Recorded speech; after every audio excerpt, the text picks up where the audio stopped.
Je, wewe ni mwanamke lakini mpaka leo bado hujajua ni style gani inayokufaa?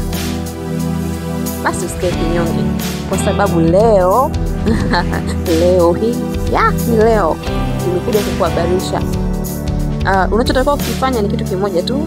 Usisahau kubonyeza button nyekundu ya subscribe, lakini pia usisahau ku like na ku comment katika channel yetu ya King Edna Tales. Ninachoweza kukuambia, kaa hapo, kaa tayari nikikuletea mambo moto, mambo mazuri ya kukuhabarisha na kukujuza yale ambayo ulikuwa hujui. Stay tuned. You're welcome. Style ya kwanza ni knotless braids. Hii ni style ambayo inatumika kwa wote, watu wazima, ni shangazi na mabinti, kila mtu anapendeza.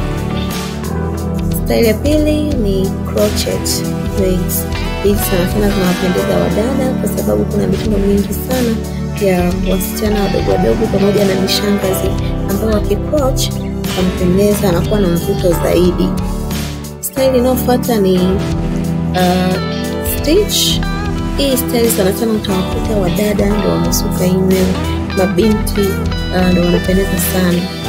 Lakini pia kwa style ya yebo, hii ni style ambayo inawapendeza wamama watu wazima, mind you, wamama watu wazima ndio wanapendeza kwa yebo. Style inayofuata pia ni locks. Locks ziko za aina tofauti. Zinazowafaa wamama watu wazima, lakini pia kuna locks ambazo wanaweza kusuka mabinti na mishangazi na bado wakapendeza, wakaonekana nadhifu sana.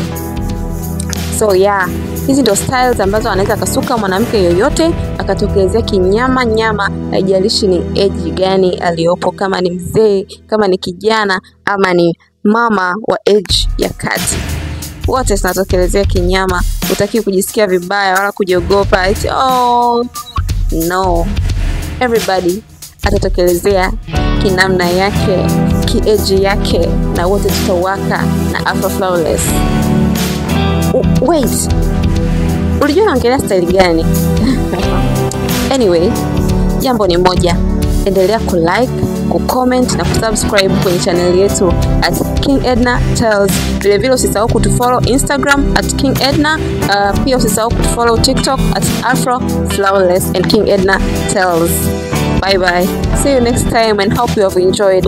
Usisahau kutuambia kwenye comment ni style gani pendwa ambayo unadhani wanawake wengi wanaweza wakasuka na wakapendeza. Ciao.